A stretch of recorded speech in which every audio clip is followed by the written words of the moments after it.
ఏడవ తరగతి నవవసంతం 2 Telugu DSC purpose.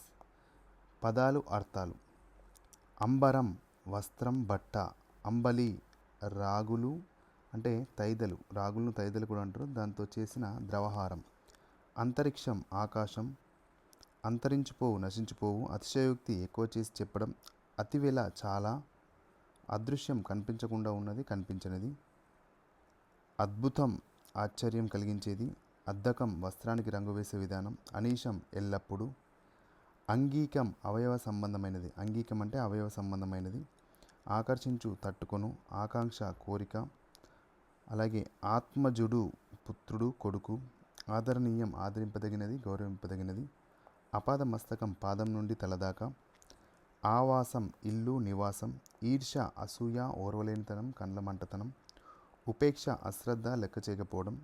ఉభయతారకం ఇరువురికి మేలు జరగడం. ఉవ్విల్లూరు తహతలాడు. ఉషస్సు తెల్లవారుజాము. ఏకాగ్రత ఒకే విషయంపై మనసు నిలపడం. ఏరి అంటే ఎవరిని. ఒండే ఇది ఒండే కానీ అటుకాని పక్షాన. ఒండే అటుకాని పక్షాన కానీ. ఒరులు అంటే ఇతరులు. ఔషధం అంటే మందు. కంఠీరవం ఇది చాలా ఇంపార్టెంట్. కంఠీరవం సింగం అలాగే సింహం. కంఠీరవం సింహం సింగం. అలాగే దీన్ని హరిత్తు అని కూడా అంటారు. హరిత్తు అన్నా కానీ సింహం. హరిత్తు అన్నా కానీ మనం సింహం. కబుర్లు ముచ్చట్లు మాటలు. కరి అంటే ఏనుగు. కరి అంటే ఏనుగు. కలిమి అంటే సంపద సొమ్ము. కల్లా అబద్ధం. కలకాలం ఎల్లప్పుడూ ఎల్లకాలం. కాలుష్యం మలినం మురికి. కూడు బువ్వ. కెరటాలు అలలు. కొలిమి కమ్మవారు.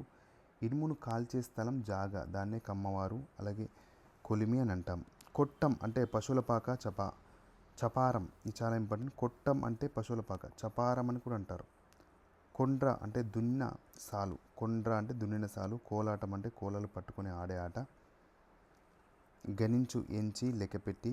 గహ్వారం అంటే గుహ. గహ్వారం అంటే గుహ మనం తెలుసుకోవచ్చు. అలాగే గోదలు ఎడ్లు. ఘటించు కలుగు.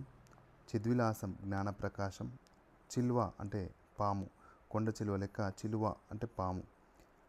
అలాగే చెలిమి స్నేహం సోపతి. చేటు ముప్పు ఆపద. చేవ అంటే శక్తి.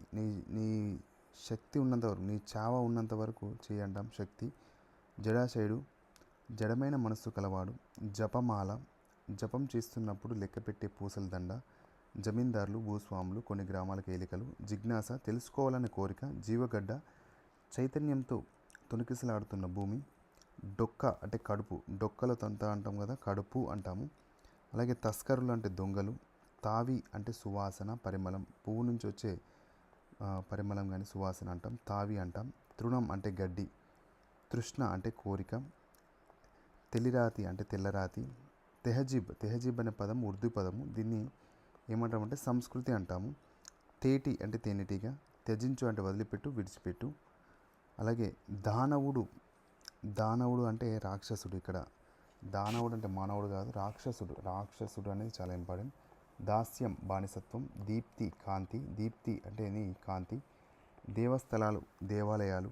దేహం శరీరం పెయ్యి. ద్విజుడు అంటే బ్రాహ్మణుడు చాలా ఇంపార్టెంట్. ద్విజుడు అంటే బ్రాహ్మణుడు. ధరణి అంటే భూమి. ధ్యానం అంటే ఏకాగ్రత. నిందించు అంటే తిట్టు. అలాగే నిర్మితి అంటే నిర్మాణం. నెలవంక అంటే చంద్రవంక. నేర్పరుల అంటే నైపుణ్యం గలవారు. నేర్పు అంటే నైపుణ్యం. పడీశం అంటే జలుబు సర్ది. మనకు పడీశం అయింది అంటామంటే జలుబు అయింది సర్ది అయింది అని. పయోధి అని చాలా ఇంపార్టెంట్. సముద్రం అంటాం మనం. పరోపకారం అంటే ఇతరులకు మేలు చేయడం. పసవు అంటే పసుపు. ఇది రంగు చాలా మటుకు. పసవు అంటే పసుపు ఎల్లో కలర్. పాషాణం అంటే బండ. మరి నీవు ఎలా ఉన్నావు అంటే పాషాణంలాగా ఉన్నావు, బండలాగా ఉన్నావు అంటాం.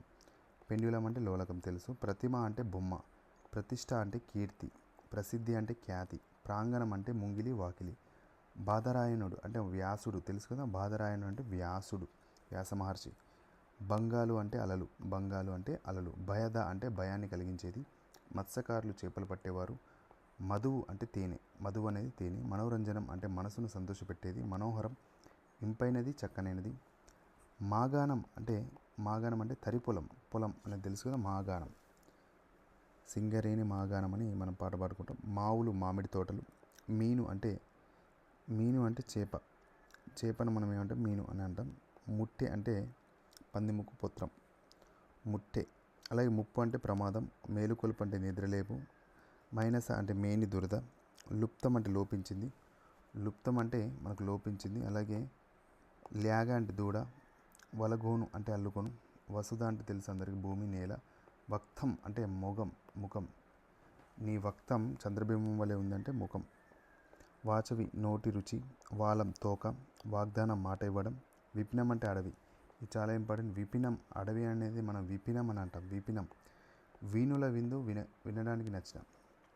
అలాగే వెరుగు భయం బుగులు, వెరుగు పెరుగు కాదు ఇది, వెరుగు అనేది భయం బుగులు, వేడుక పండుగ, వ్యాఖ్యానించండి వివరించి చెప్పు, శిరం అంటే శిరస్సు అంటే తెలుసు తల నెత్తి, శృంగం అంటే కొమ్ము శృంగాలు అంటే కొమ్ము, శోభ అంటే కాంతి వెలుగు. ఇంతకుముందు దీప్తి అనేది కూడా మనకు కాంతిలాగా ఉంటుంది. శౌర్యం అంటే శూరత్వం, శ్రేష్టం అంటే ఉత్తమం గొప్పది, సంజ్ఞ అంటే గుర్తు అంటే పేరు గుర్తు, సంజ్ఞ పేరు గుర్తు, సమరం అంటే ఓర్పు, సమరం అంటే యుద్ధం కాదు ఓర్పు, సాదృశ్యం అంటే పోలిక, సాంగత్యం అంటే సోపతి స్నేహం, సున్నితం అంటే మెత్తని సుకుమారం, సృజన అంటే సృష్టి, సైన్యపాలి అంటే సైన్యపాలకుడు సేనాని అనేది మనం తెలుసుకోవాలి, సౌజన్యం అంటే మంచితనం, స్పందన కదలిక, స్వప్నం కళ, హరిత్తు అనేది మనకు సింహం అనేది మనం తెలుసుకోవాలి, కంఠీరవం అన్న సింహం ఒకటి.